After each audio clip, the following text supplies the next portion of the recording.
mentor memberi evaluasi, sarana dan persetujuan terhadap rancangan kegiatan, kemudian tersusunnya notulen hasil konsultasi sebagai pedoman tindak lanjut. Keterkaitan dengan nilai dasar PNS, yang pertama berorientasi pelayanan, akuntabel, kompeten, harmonis, loyal, adaptif, dan kolaboratif. Nah, selanjutnya, kegiatan yang kedua melakukan pemetaan dan analisis kebutuhan. Tahapannya membuat instrumen survei sederhana tentang platform media sosial yang paling banyak digunakan, melakukan survei sederhana, kemudian yang terakhir mengidentifikasi jenis konten yang relevan. Outputnya Memaparkan rancangan aktualisasinya. Monggo silahkan bisa memanfaatkan 7 menit dari sekarang.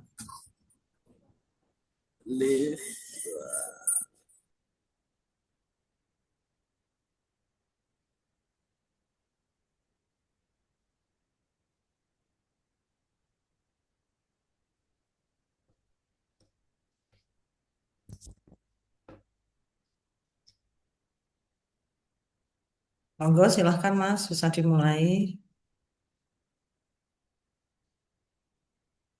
Ya, bisa di-unmute dulu. Baik, Assalamualaikum warahmatullahi wabarakatuh. Waalaikumsalam warahmatullahi wabarakatuh. Perkenalkan, nama saya Ari Susanto, penghulu ahli pertama yang bertugas di KUA Kecamatan Kaliwungu.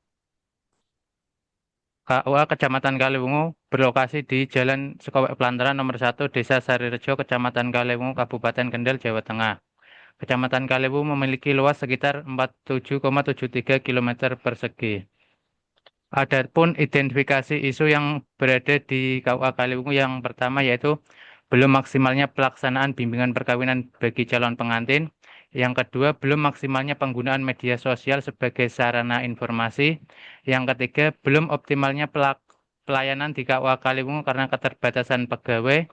Yang keempat, minimnya digitalisasi akte nikah. Yang kelima, minimnya digitalisasi akte wakaf. Adapun dari 5 isu tadi diidentifikasi menggunakan APKL dan USG. Yang pertama menggunakan APKL untuk 3 teratas yaitu pertama belum maksimalnya bimbingan perkawinan bagi calon pengantin. Yang kedua belum maksimalnya penggunaan media sosial sebagai sarana informasi. Yang ketiga belum optimalnya pelayanan di KUA Kaliwungu karena keterbatasan pegawai. Yang keempat minimnya digitalisasi arsip akte nikah. Yang kelima, minimnya digitalisasi akte wakaf. Setelah itu diidentifikasi menggunakan USG, didapatkan 3 isu teratas. Yang pertama, belum maksimalnya bimbingan perkawinan bagi calon pengantin. Yang kedua, belum maksimalnya penggunaan media sosial sebagai sarana informasi. Dan yang ketiga, belum optimalnya pelayanan di KUA Kaliwungu karena keterbatasan pegawai. Selanjutnya, dari isu di atas, dianalisis lagi menggunakan diagram fishbone. Yang pertama dari segi ketidaksiapan pegawai KUA dalam melaksanakan bimbingan perkawinan. Yang kedua dari segi material, keterbatasan sarana pendukung kegiatan bimbingan perkawinan. Yang ketiga belum dari segi metode, belum berjalannya SOP atau standar operasional prosedur dalam pelaksanaan bimbingan perkawinan. Yang keempat dari sisi value atau environment, kurangnya pemahaman calon pengantin terkait pentingnya bimbingan perkawinan. Sehingga didapatkan permasalahan yaitu belum maksimalnya pelaksanaan bimbingan perkawinan bagi calon pengantin. Adapun gagasan dalam pemecahan isu ini untuk mengatasi permasalahan belum maksimalnya pelaksanaan bimbingan perkawinan bagi calon pengantin, yaitu dengan melakukan optimalisasi layanan bimbingan perkawinan melalui metode tatap muka di KUA Kecamatan Kaliwungu, Kabupaten Kendal. Latar belakangnya, dalam rancangan ini penulis yang merupakan penghulu memandang bahwa upaya pemerintah dalam mempersiapkan calon pengantin dengan bimbingan perkawinan adalah benar. Keluarga yang kokoh dan harmonis menjadi fondasi utama bagi stabilitas sosial dan kemajuan bangsa. Namun dalam realitasnya, dinamika kehidupan perkawinan tidak selalu berjalan mulus. Berbagai tantangan dan permasalahan kerap muncul, mulai dari perbedaan pandangan, masalah komunikasi, ekonomi, hingga adaptasi terhadap perubahan zaman. Tanpa bekal pengetahuan dan keterampilan yang memadai, pasangan suami istri rentan menghadapi konflik yang berpotensi berujung pada perceraian. Data menunjukkan bahwa angka perceraian di Indonesia cenderung mengalami peningkatan dari tahun ke tahun, yang mengindikasikan adanya kerapuhan dalam institusi perkawinan dan keluarga. Fenomena ini tentu menjadi perhatian serius bagi pemerintah dan berbagai pihak yang peduli terhadap ketahanan keluarga. Selanjutnya yaitu rancangan kegiatan aktualisasi. Yang pertama, melakukan konsultasi rencana dengan kepala. Kedua, merencanakan kegiatan bimbingan perkawinan. Yang ketiga, menyiapkan sarana dan prasarana kegiatan bimbingan perkawinan. Yang keempat, melaksanakan bimbingan perkawinan. Dan yang kelima, melakukan evaluasi. Adapun tahapan kegiatannya yang pertama yaitu melakukan konsultasi. Tahapannya yang pertama menyiapkan bahan konsultasi, kedua menghubungi atau menentukan jadwal dengan kepala, yang ketiga melaksanakan konsultasi, yang keempat mencatat poin penting hasil konsultasi, yang kelima menindaklanjuti hasil konsultasi. Adapun output atau hasil, yang pertama tersedianya bahan konsultasi, yang kedua tersedianya jadwal konsultasi, yang ketiga terlaksananya kegiatan konsultasi, yang keempat catatan hasil konsultasi, yang kelima tindak lanjut hasil konsultasi. Adapun keterkaitan dengan nilai berakhlak ada berorientasi pelayanan, akuntabel, kompeten, harmonis, loyal, adaptif, dan kolaboratif. Yang kedua yaitu merencanakan kegiatan bimbingan perkawinan. Adapun tahapannya yang pertama membuat jadwal pelaksanaan, yang kedua menyiapkan data peserta bimbingan perkawinan, yang ketiga menyiapkan narasumber, dan yang keempat membuat undangan untuk peserta dan narasumber. Adapun output atau hasilnya yang pertama adanya jadwal pelaksanaan, yang kedua tersedianya data peserta bimbingan perkawinan, yang ketiga tersedianya narasumber, yang keempat adanya undangan untuk peserta dan narasumber. Selanjutnya yang ketiga menyiapkan sarana dan prasarana kegiatan bimbingan perkawinan. Yang pertama tahapannya menyiapkan ruang atau tempat kegiatan, yang kedua menyiapkan peralatan pendukung seperti sound system, proyektor, dan laptop. Yang ketiga, membentuk tim teknis untuk membantu pelaksanaan bimbingan perkawinan. Yang keempat, yaitu melaksanakan bimbingan perkawinan. Yang adapun tahapannya, pertama, membuka kegiatan dan menjelaskan tujuan. Yang kedua, menyampaikan materi bimbingan perkawinan dengan metode interaktif. Yang ketiga, memberikan kesempatan peserta untuk berbagi pengalaman. Yang keempat, menyampaikan resume materi dan pesan untuk calon pengantin. Yang kelima, menutup kegiatan dengan doa. Adapun kegiatan yang terakhir yaitu melakukan evaluasi. Tahapannya yang pertama membuat instrumen dan indikator evaluasi. Yang kedua menyebarkan instrumen evaluasi. Yang ketiga mengambil instrumen evaluasi yang sudah diisi. Yang keempat menganalisis hasil evaluasi. Dan yang kelima menindaklanjuti hasil evaluasi. Oke, cukup Mas, waktunya habis. Iya. Oke, baik. Untuk selanjutnya, oke, penguatan dari mentor, monggo dipersilahkan Bapak Mas Duki SAG, waktu 3 menit dari sekarang. Assalamualaikum warahmatullahi wabarakatuh. Waalaikumsalam warahmatullahi wabarakatuh. Oke. Alhamdulillah, salatu Rasulillah wa ala alihi washabihi wa mawala la haula wala quwwata illa billah. Perkenalan yang pertama saya Mas Duki, Kepala Kecamatan Kaliwungu, atau yang mementori kepala dari Gerakan Aris Susanto yang hari ini menjadi di Kerangka Penghuluan. Yang pertama saya akan menyampaikan terima kasih waktu diberikan kami untuk memberikan beberapa masukan. Yang pertama terkait dengan informasi bahwa Kecamatan Kaliwungu hari ini memiliki SDM yaitu terdiri 1 kepala merangkap penghulu, 2 orang penyuluh, 1 orang staf, dan 1 penghulu baru yang 2 bulan terakhir sedang mengikuti pelatihan, diantaranya Mas Aris Susanto. Tadi sudah disampaikan beberapa hal yang terkait dengan beberapa persoalan yang diangkat cukup untuk menjadi bahan bagi tindak lanjut dari pelaksanaan pelatihan, yaitu keterbatasan SDM. Itu alhamdulillah hari ini kita dicukupi dengan 2 SDM baru, yaitu penghulu yang baru. Yang kedua yang terkait dengan pelaksanaan sosialisasi terkait dengan medsos, itu kemarin sudah diangkat oleh rekan kita, yaitu Ari Taufan untuk yang pelatihan di angkatan kemarin. Yang hari ini itu terkait dengan BINMI yang belum maksimal. Perlu diketahui bersama bahwa di antara program yang diamanahkan oleh Kementerian Agama bahwa masuk yang ada di PMA terbaru PN 30/2024, juga edaran dari Dirjen bahwa bimbingan satin atau bimbingan perkawinan bagi calon pengantin itu merupakan suatu hal yang wajib yang harus dilakukan oleh KUA dan itu masuk di kategori syarat. Yang selama ini pelaksanaan bimbingan perkawinan yang ada di KUA kami Kaliwungu itu masih terbatas di bimbingan mandiri yang kita fokuskan di setiap hari Kamis.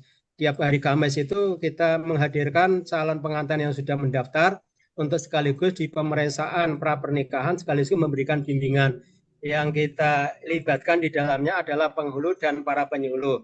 Namun berharap karena 3 metodologi yang harus diterapkan di bimbingan perkawinan meliputi klasikal, mandiri, dan virtual. Ya, yang sementara yang masih berjalan bagus itu rutin itu mandiri. Sehingga kita akan meningkatkan klasikal dengan melibatkan kepada linsek yang ada. Karena materi yang harus disampaikan di bidang bimbingan perkawinan tidak murni kaitan dengan pembentukan keluarga sakinah, tapi di dalamnya perlu diberikan pemateri dari mereka yang profesional. Di antara adalah yang terkait dengan menyiapkan atau reproduksi sehat. Itu tentu bukan wilayah kita, sehingga harus melibatkan di pihak puskesmas maupun yang selama ini jalan itu ada dengan PLKB juga terkait dengan mempersiapkan generasi yang berkualitas. Ya, terkait dengan persiapan yang harus disiapkan untuk mewujudkan itu sudah disampaikan oleh rekan kita untuk Arisanto dan memang kami mengharapkan untuk betul-betul dioptimalkan pelaksanaannya sehingga berharap semua catin itu tanpa kecuali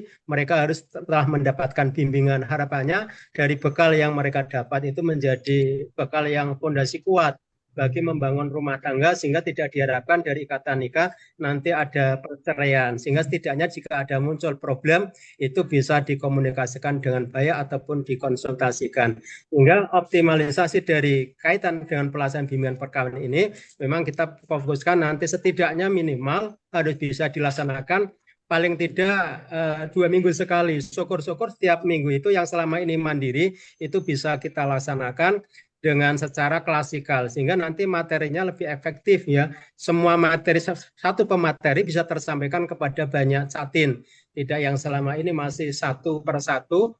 Nah, itu harapannya seperti itu.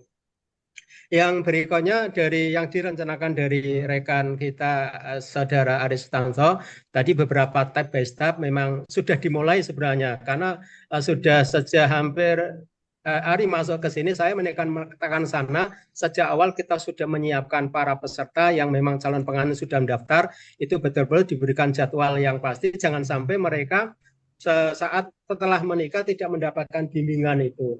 Termasuk nanti koordinasi dengan linsek yang ada, yang memang sudah jalan baik, setiap bulan kita mengadakan koordinasi dengan baik, apa yang di linsek di tingkat kecamatan itu meliputi tingkat kecamatan, desa maupun PLKB dan kesehatan. Dan di sana dibuka seluruh informasi yang terkait dengan penanganan, khususnya yang di bidang perkawinan adalah problematika terkait dengan rumah tangga maupun problem anak di dalamnya, termasuk stunting yang selama ini memang sudah dijalankan dengan baik. Nah, di antara sekian banyak itu sekali lagi memang untuk yang saya harus dampingi untuk Ari adalah bagaimana ini betul-betul pada saatnya output dari bimbingan perkawinan yang dengan sistem klasikal ini bisa masih meskipun dalam tanda kutip dari pihak kementerian sendiri tidak memberikan dana, tapi kita akan berupaya maksimal tetap menyelenggarakan bimbingan itu sehingga catin itu mendapatkan hak-haknya yang memang diamanahkan oleh regulasi kita, mereka mendapatkan bimbingan perkawinan. Dan hal yang lain, saya berharap nanti tindak lanjut dari apa yang tadi direncanakan akan kita kawal, kita dampingi dengan seksama sehingga pada saatnya bisa sukses. Dampak wujud terakhir dari sebuah bimbingan ada meningkatnya kemampuan para catin di bidang KSA ya tentu knowledge pengetahuannya terkait dengan membangun rumah tangga yang baik. Yang kedua, kaitan dengan skill kemampuan mengatasi problem rumah tangga mungkin yang jika muncul. Dan yang ketiga adalah sikapnya terkait dengan bagaimana membangun rumah tangga yang memang di situ membutuhkan saling kesadaran untuk menjadi pasangan untuk menggapai tujuan yang harmoni dalam bentuk atau yang dalam bahasa biasa kita doakan adalah keluarga yang sakinah, mawaddah rahmah dan juga keluarga yang berkah yang senantiasa dalam bimbingan petunjuk dari syariat agama. Saya kira itu masih ada waktu, Bu? Cukup, Pak. Sekapat, Terima kasih. nggih, nggih, Iya, terima kasih Bu. nggih. Nggih, Oke. baik, matur nuwun nggih Pak Mas Duki nggih untuk selanjutnya monggo Pak Ahmad Muhdin nggih selaku penguji 8 menit dari sekarang. Dipersilahkan Bapak. Balik foto nggih. Panggilannya apa dulu? 86. Terima kasih. Monggo Pak Muhdin. Terima kasih Bu Dr. Ratna yang saya hormati Pak Mas Duki, teman saya waktu di Latih 4. Sehat Pak Mas Duki. Iya. Dan Pak Ari Susanto, peserta Latsar yang saya hormati. Alhamdulillah bersyukur ya, sampai siang ini masih semangat untuk kita melakukan uji Latsar untuk CPNS. Benar. Dari isu yang atau dari program yang rancangan aktualisasi yang dibuat oleh Mas Ari ini memang menjadi isu nasional juga, bahwa kebutuhan untuk pendampingan atau pembimbingan perkawinan ini menjadi penting. Coba mungkin nanti Mas Ari itu menyampaikan data real di Kecamatan Kaliwungu kaitannya dengan tingkat perceraiannya sejauh mana begitu, sehingga nanti bisa diukur setelah adanya kegiatan bimbingan perkawinan yang tadi disampaikan oleh Pak Kepala Kok, ada 3 model, yaitu yang secara virtual atau melalui media sosial, kemudian mandiri maupun klasikal, ini menjadi efektif gitu. Sehingga pengukurannya jelas dari rencana aksi yang sudah Panjenengan lakukan ini bisa menurunkan tingkat salah satu indikator keluarga yang sakinah kan dengan tidak terjadinya perceraian. Kalau pertentangan biasa, Bu Ratna saja biasa sama suaminya itu bumbu-bumbu dalam perkawinan gitu ya. Orang ngono ya orang asik ya Bu Ratna ya. Iya. Ya itu, tapi indikator yang data secara real itu kan di sisi perceraian, itu yang menjadikan indikator keluarga sakinah atau tidak sakinahnya itu kan di situ.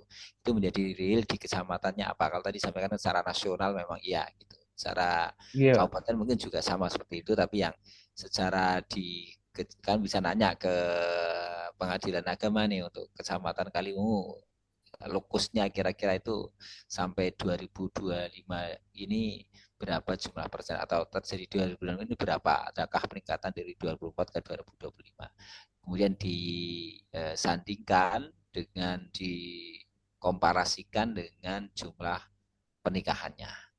Itu menjadi penting supaya nanti penanganannya jelas bahwa oh ini memang tingkat persen sedang naik, dan urgensitas bimbingan perkawinan ini menjadi penting, termasuk salah satunya adalah dengan tatap muka gitu, dengan tatap muka. Nah, yang saya tanyakan, rancangan pembimbingan tatap muka itu kan biasanya menghadapi kendala ketika dijadikan klasikal itu, ketika para calon pengantin ini berada dari luar kota, sudah bekerja.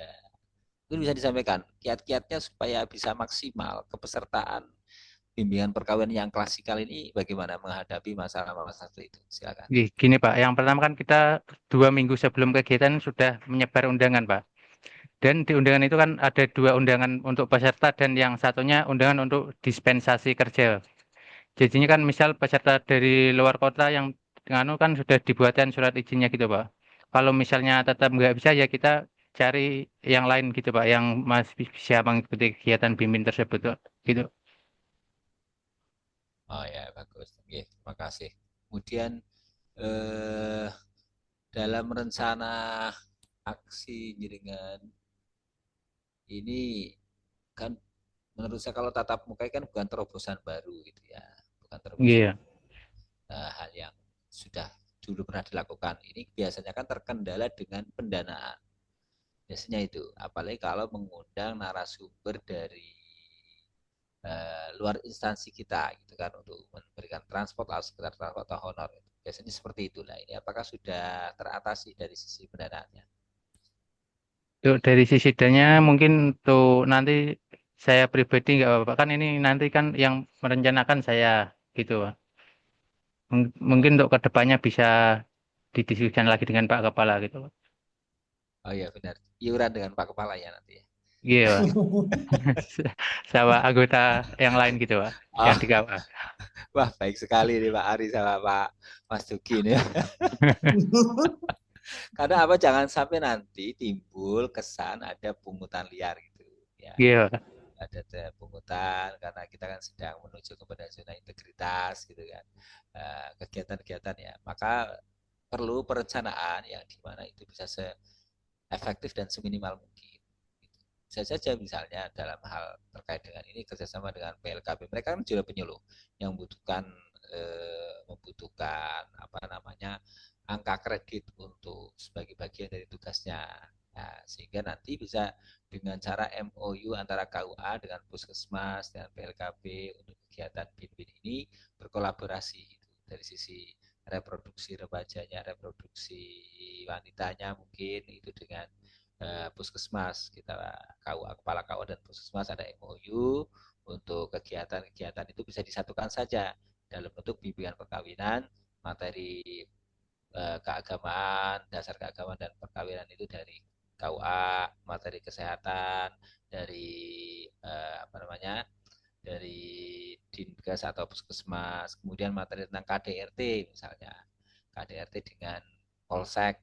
Di situ ada kan biasanya ada penanganan PPA, perlindungan anak dan perempuan dan anak. Di situ kan bisa kolaborasi dan itu bagian dari tusi masing-masing sehingga tidak memerlukan dana yang besar untuk membuat honor, tapi bahwa ini kegiatan yang terintegrasi dalam hal pembangunan keluarga yang berdaya atau apa namanya, jangan bimbingan perkawinan saja, tapi di situ juga bisa berkolaborasi dengan instansi lain namanya yang umum gitu. Misalnya keluarga berdaya atau keluarga yang kuat atau apa begitu. Tapi isinya diantaranya adalah bimbingan perkawinan sehingga bisa meminimalisir kalau win-win kan menjadi milik KUA. Sementara kalau ngundang orang kan nggak mungkin kita nggak honoring. Nah, ketika adanya integrasi kegiatan yang mungkin bersama-sama ini bisa minimalisir itu. Yang terakhir, jelaskan bagaimana Anda mengaktualisasikan ini dalam mata pelajaran yang berakhlak pada setiap kegiatannya. Silakan. Iya, Pak. Untuk yang pertama, untuk yang berorientasi pelayanan, kita kan sebagai KUA harus menyediakan layanan yang terbaik. Seperti kan ini bimbingan perkawinan. Jadi kita harus membuat bimbingan perkawinan ini materi dan halnya berjalan sesuai Pak, apa peraturan yang berlaku. Untuk yang kedua, yang akuntabel.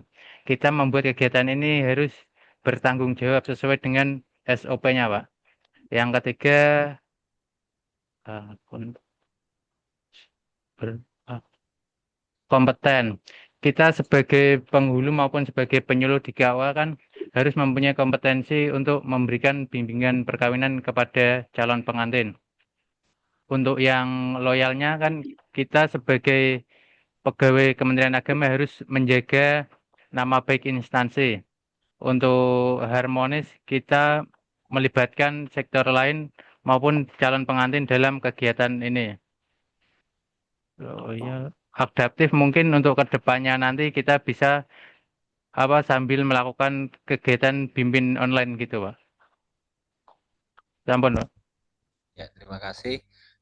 Sedikit saran lagi, tambahan saran lagi ya, tadi yang kolaboratif kan bisa dengan Polsek, dengan PLKB, dengan kesehatan. Kemudian untuk kompetensi, bukan hanya seorang penghulu yang akan menyampaikan itu kompeten dalam hal menyampaikan materi saja, tapi juga bagaimana menggugah kesadaran para calon pengantin tentang pentingnya mereka berperan sebagai suami dan berperan sebagai secara kesadaran dari dalam dirinya begitu, sehingga seorang pemateri bimbingan perkawinan ini bukan hanya sebagai apa namanya sebagai pemateri penyampai materi, tapi juga sebagai coach, sebagai orang yang bisa membimbing, ya memang betul-betul bimbing gitu ya, mengcoach bukan hanya menyampaikan ceramah saja, tapi juga mengcoach sehingga harus memahami terkait dengan bagaimana menanamkan kesadaran kepada para calon pengantin sehingga mereka nanti akan